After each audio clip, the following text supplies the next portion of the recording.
चलो बच्चों, तो आज हम लोग गुजराती में नया चैप्टर देखें ना। आज हम लोग गुजराती में चैप्टर नंबर 20 देखें। चैप्टर का नाम है बे लघु कथाओं। बे लघु कथा, लघु कथा मतलब शॉर्ट स्टोरीज, छोटी सी स्टोरीज, छोटी सी कहानी, लेकिन जिस कहानी के अंदर मीनिंग बहुत डिटेल में समझाया हुआ हो। ठीक है ना, बातें एकदम शॉर्ट में लिखी गई होती है लेकिन जिसका मीनिंग बहुत ही डीप हो, ऐसी ये लघु कथाएं होती हैं। यहाँ पर भी ये दो शॉर्ट स्टोरीज दी गई है, दो लघु कथा दी गई है। एक का नाम है डाग और दूसरे का ढोरा।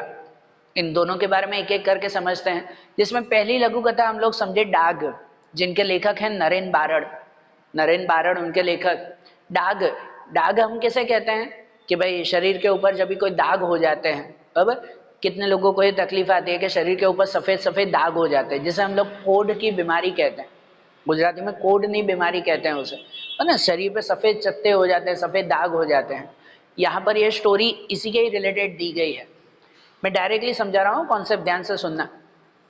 ये जो स्टोरी दी गई है ना, वो डॉक्टर सुनीता शाह की दी गई है। डॉक्टर सुनीता शाह, वो अपने क्लिनिक में बैठे हुए हैं। इनके पास एक लेडी आए हैं अपनी छोटी बेटी को लेकर। लेडी आए हैं छोटी बेटी को लेकर, जिस छोटी बेटी के शरीर पर जो है वो सफेद दाग हो चुके हैं।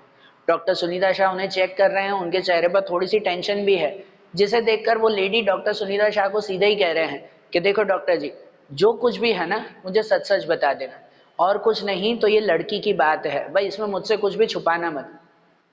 डॉक्टर सुनीता शाह को भी पता था, और प्रॉब्लम देखो, ये सही बात भी है, ये समाज की प्रॉब्लम है कि अगर लड़की को ऐसी कोई तकलीफ हो जाती है ना, शरीर पे दाग हो, तो उसे फ्यूचर में, अभी तो वो छोटी बच्ची है लेकिन फ्यूचर में उसे बहुत तकलीफ सहन करनी पड़ती है। खासकर शादी के मामले में उसे जो है वो बहुत तकलीफ सहन करनी पड़ती है। ये उस लेडी को भी पता था और डॉक्टर सुनीता शाह को भी पता था, इसलिए डॉक्टर सुनीता शाह के चेहरे पर टेंशन थी।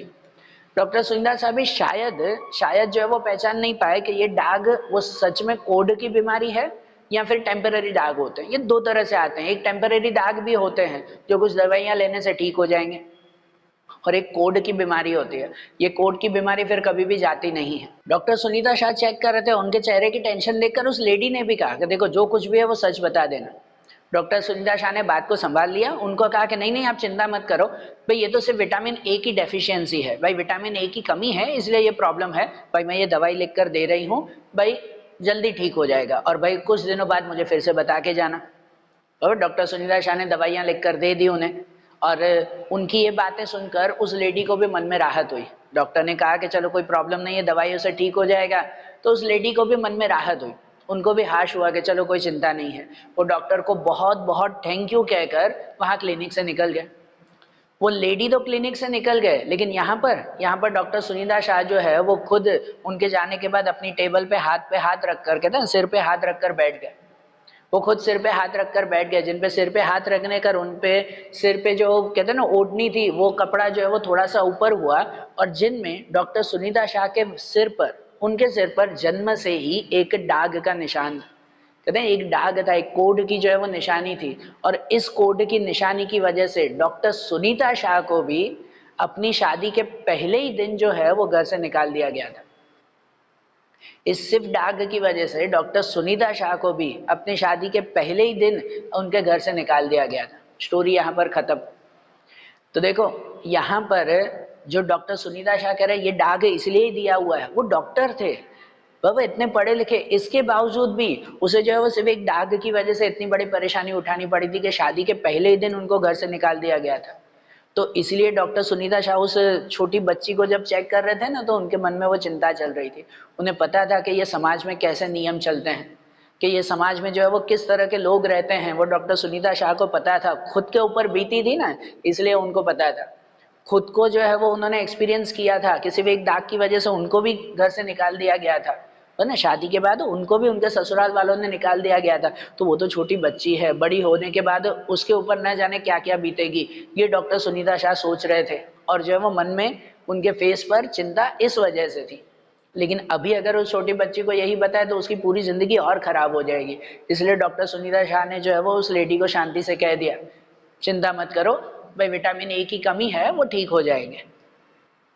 समझ आ रही है ना बात। तो एक दाग, जिसमें एक छोटी सी कहानी में बहुत सारी बातें बता दी गई। एक डॉक्टर की चिंता, एक पढ़े लिखे जो है वो डॉक्टर हैं, इसके बावजूद उसे जो है वो समाज की कौन कौन सी बातें सहन करनी पड़ती है, ये बातें, समाज के कैसे नियम हैं वो देखो, बरोबर। ये सब बातें एक छोटी सी कहानी में बहुत अच्छी तरह से इन्होंने डिस्क्राइब किया है।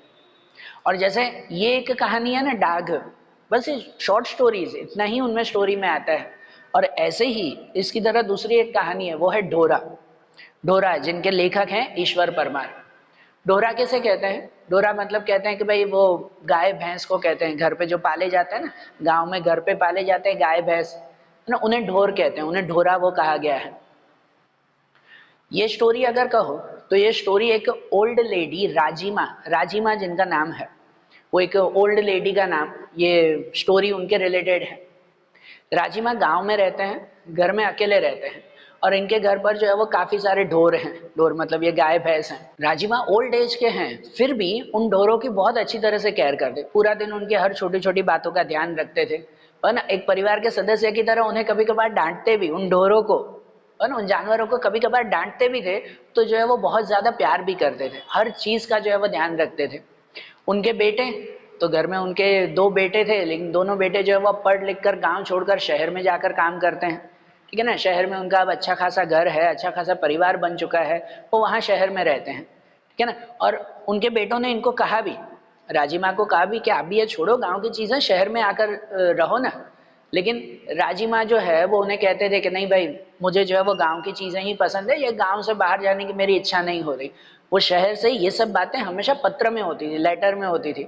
वो बेटे जो है वो शहर से लेटर भेजते, पत्र भेजते थे राजीमा को कि यार छोड़ो गाँव की चीज़ें, हमारे पास आ जाओ। और राजीमा जो है वो पत्र में कहते थे कि नहीं यार छोड़ो ना, मुझे जो है वो गाँव की चीज़ें ही बहुत पसंद है, मुझे यहाँ बाहर जाने की इच्छा नहीं हो रही है। भाई वो उन्हें कहते हैं कि भाई आप जो है वो कभी कभार मुझे मिलकर जाओ। वो अपने बेटों को कहते कि भाई आप जो है वो टाइम मिले तो मुझे मिलकर जाओ ना। तो उनके बेटों का सामने से रिप्लाई आता, सामने से जवाब आता पत्र में से ही, और हमेशा कोई ना कोई बहाना हो जाता। उन जवाब में हमेशा बहाना हो जाता कि नहीं यार नहीं आ पा रहे हैं गाँव में, कि नौकरी से छुट्टी नहीं मिल रही है, बच्चों की पढ़ाई बिगड़ रही है, या घर पे जो है वो इन लोगों की तबीयत खराब है।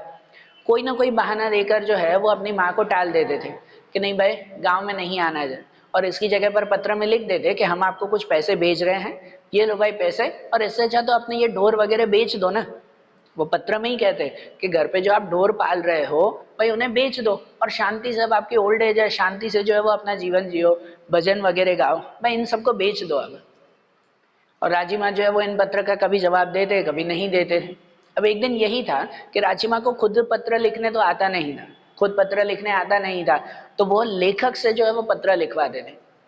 तो एक बार वैसे ही जो है वो ये लेखक से पत्र लिखवा रहे थे, तब उस वक्त लेखक ने भी उनको कहा, लेखक ने भी राजीमा को कहा कि आपके बेटे आपको इतने अच्छे पैसे भेज रहे हैं, आपको कह रहे हैं कि ये ढोर वगैरह बेच दो, तो बेच क्यों नहीं देते, छोड़ दो ना इन्हें, है ना, और शांति से जीवन जियो।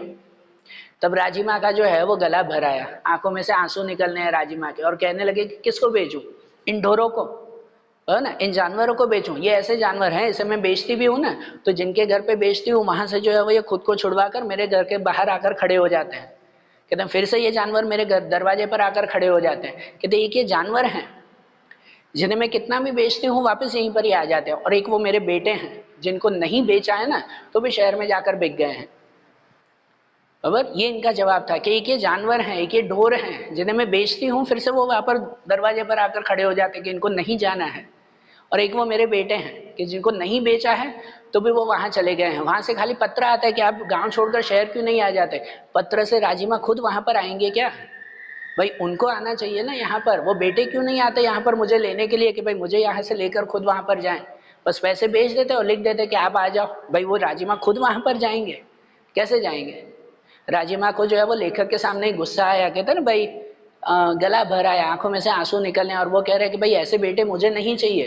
कहते एक ये जानवर देखो जिन्हें बेचती हूँ तो भी जो है वो मेरे प्यार की वजह से वापस आ जाते हैं, एक वो मेरे बेटे हैं जिन्हें नहीं बेचा है तो भी शहर में बिक गए हैं, वो वापस आ ही नहीं रहे हैं। कहते नहीं भेजना है आपसे मुझे कोई अपने बेटों को जो है वो लेटर, कोई पत्र मुझे नहीं लिखना। राजीमा ने गुस्से में वो पत्र जो है वो फाड़ दिया और कह दिया कि अब से ये ढोर ही जो है वो मेरे बेटे हैं, और भाई ये मेरे बेटे जो है वो ढोर की तरह है। बराबर ना, आपसे भाई यही जो है वो मेरे लिए सब कुछ है, ये जानवर, मुझे अब और किसी की जरूरत नहीं है, नहीं चाहिए मुझे मेरे बेटों का साथ। जो मेरे बेटे खुद मेरे बेटे हैं फिर भी जो है वो मेरे पास कभी नहीं आ रहे हैं, तो ऐसे लोगों का साथ मुझे चाहिए ही नहीं।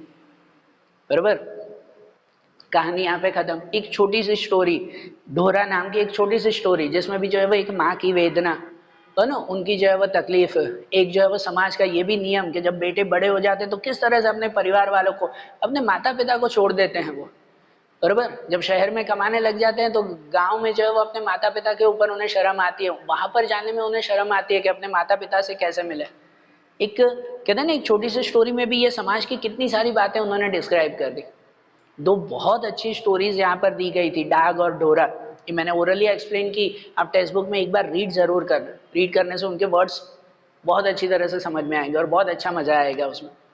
और आज जैसे हमने ये चैप्टर समझा ना, चैप्टर नंबर 20 बेलघु कथा, वैसे ही इनके जो दूसरे चैप्टर्स आगे के पॉइंट्स हैं वो अब हम लोग नेक्स्ट वीडियोस में देखेंगे। Okay, thank you.